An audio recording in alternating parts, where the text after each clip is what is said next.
2011 LDC Wayanad question പേപ്പറാണ് നിങ്ങളിപ്പോൾ കാണുന്നത്. നമുക്ക് ഈ ചോദ്യം നോക്കാം. ഒരു ശാസ്ത്ര വിദ്യാർത്ഥിക്ക് പാസ്സാവാൻ 45% മാർക്ക് വേണം. 45 മാർക്കിൻ്റെ കുറവിന് അയാൾ തോറ്റു. എന്നാൽ ആ പരീക്ഷയുടെ പരമാവധി മാർക്ക് എത്ര? ഇവിടെ പരമാവധി മാർക്കാണ് ചോദിച്ചിരിക്കുന്നത്. 45% മാർക്ക് വേണം. 45 മാർക്കിൻ്റെ കുറവിന് അയാൾ തോറ്റു. പരീക്ഷയുടെ പരമാവധി മാർക്ക് എത്ര? പരമാവധി മാർക്കാണ് ഇവിടെ ചോദിച്ചിരിക്കുന്നത്. അപ്പോൾ തന്നിരിക്കുന്ന ഓപ്ഷനിൽ ഏറ്റവും ഹയസ്റ്റ് വാല്യൂ ആയ 200 അഥവാ ഓപ്ഷൻ ബി ആണ് ഇതിൻ്റെ ശരിയായ ഉത്തരം. പലരും കരുതുന്നു 100 ആണല്ലോ ഉത്തരം വരിക എന്ന്. പക്ഷേ 100 അല്ല. കാരണം ചോദ്യം ഒന്നുകൂടെ ശ്രദ്ധിക്കൂ. പരീക്ഷയുടെ പരമാവധി മാർക്കാണ് ചോദിച്ചത്. 45% മാർക്ക് വേണം. 45 മാർക്കിൻ്റെ കുറവിന് അയാൾ തോറ്റു.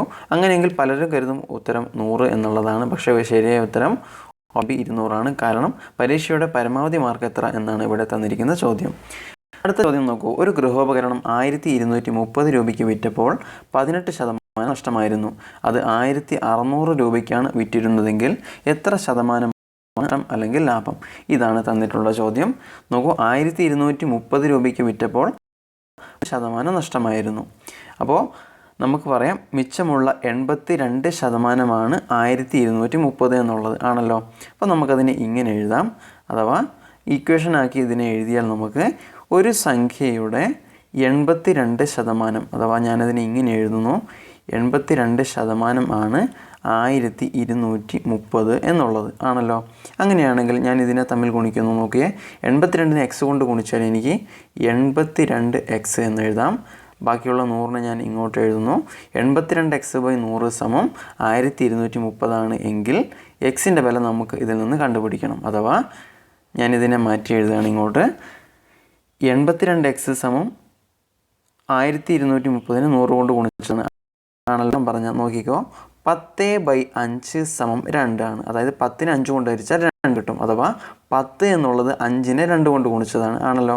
അതുപോലെ 1230 എന്നുള്ളത് 82xനെ 100 കൊണ്ട് ഹരിച്ചതാണ്. അങ്ങനെയെങ്കിൽ 82x എന്നുള്ളത് 1230നെ 100 കൊണ്ട് ഗുണിച്ചതാണ്. അപ്പോൾ നമുക്കതിന് ഇങ്ങനെ എഴുതാം.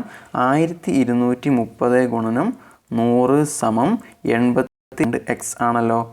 അപ്പോൾ 82x 1230നെ 100 കൊണ്ട് ഗുണിച്ചതാണ്. അതിനെ മാറ്റി എഴുതിയാൽ നമുക്കിതിനെ 1,23,000 എന്ന് എഴുതാം. 1,23,000 എന്ന് പറയുന്നത് 82നെ x കൊണ്ട് ഗുണിച്ചതാണ്.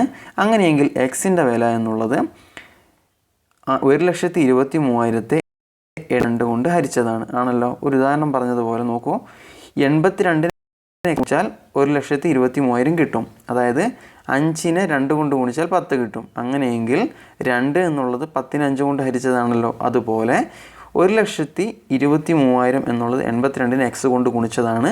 അങ്ങനെയെങ്കിൽ x എന്നുള്ളത് 1,23,000ത്തെ 82 കൊണ്ട് ഹരിച്ചതാണ്. അങ്ങനെയെങ്കിൽ എക്സിൻ്റെ വില നമുക്ക് 1,23,082 കൊണ്ട് ഹരിച്ചാൽ 1,500 എന്ന് കിട്ടും. അപ്പോൾ 1,500 എന്നുള്ളതാണ് ഇതിൻ്റെ ഇയാളുടെ മുതൽ.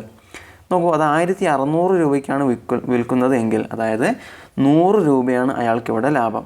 അപ്പോൾ നമുക്ക് കാണേണ്ടത് 100 രൂപ എന്നത് ഈ 1,500ൻ്റെ എത്ര ശതമാനമാണ് എന്നാണ്. അഥവാ 1,500നെ ഞാൻ എത്ര ശതമാനമാണ് നമുക്ക് കാണേണ്ടത്. ഞാനതിനെ y എന്ന് റെപ്രസെൻ്റ് ചെയ്യുന്നു. ഈ y ആണ് നമുക്ക് കാണേണ്ടത്. y ആണ് ഇവിടെ കാണാനുള്ള ചോദ്യവും. അപ്പോൾ 1,500ൻ്റെ എത്ര ശതമാനമാണ് 100 എന്ന് നമുക്ക് കാണണം. അപ്പോൾ നോക്കൂ, ഇതിലെ 2 0 വെട്ടി, ഇതിലെ 2 0 വെട്ടി, 15y = 100 എന്ന് നമുക്ക് കിട്ടും. നോക്കൂ, 15y = 100 എന്ന് കിട്ടി. അങ്ങനെയെങ്കിൽ y എന്നുള്ളത്, അതായത് 15നെ y കൊണ്ട് ഗുണിച്ചപ്പോൾ 100 കിട്ടി. അങ്ങനെയെങ്കിൽ y എന്നുള്ളത് 100നെ 15 കൊണ്ട് ഹരിച്ചതാണ് ആണല്ലോ. നോക്കിക്കോ, 100നെ 15 കൊണ്ട് ഹരിച്ചാൽ നമുക്ക് ഇതിനെ മാറ്റി എഴുതിയാൽ 5 കൊണ്ട് നമുക്ക് ഇതിനെ രണ്ടിനെയും വെട്ടിച്ചെറുതാക്കാം. അഥവാ 20/3 എന്ന് എഴുതാം. 100ൽ 5 20 തവണ പോകും, 15ൽ 5 3 തവണ പോകും. നോക്കൂ, ഈ തന്നിരിക്കുന്ന ഓപ്ഷനിൽ 20/3 എന്ന് നേരിട്ട് കൊടുത്തിട്ടില്ല. പക്ഷേ ഓപ്ഷൻ ബി നോക്കൂ, 6/2 എന്നുള്ളതിനെ നമുക്ക് മാറ്റി എഴുതിയാൽ, 6/2 എന്നിട്ട് മാറ്റി എഴുതിയാൽ ഇതിൻ്റെ സ്റ്റെപ്പ് നമ്മൾ ഇങ്ങനെയാണ് ചെയ്യുക. ഈ ഛേദത്തെ ഇതുകൊണ്ട് ഗുണിക്കും. അഥവാ 3 × 6 = 18 പ്ലസ് ഈ തന്നിരിക്കുന്ന അംശം നമ്മൾ ഇതിനോട് കൂട്ടി എഴുതും.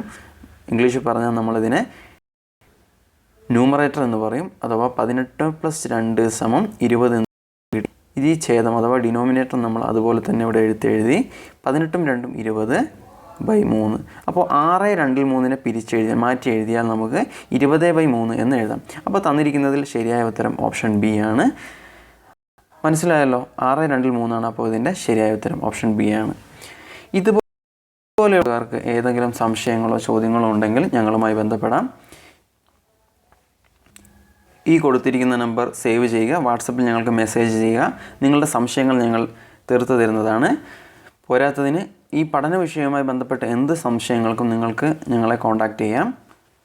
ഫോൺ 9995733579. ഇതുപോലെയുള്ള വീഡിയോസ് അടങ്ങിയ ക്ലിപ്സുകൾ നിങ്ങൾക്ക് ആവശ്യമെങ്കിൽ ഈ നമ്പറിൽ ബന്ധപ്പെട്ടാൽ മതി.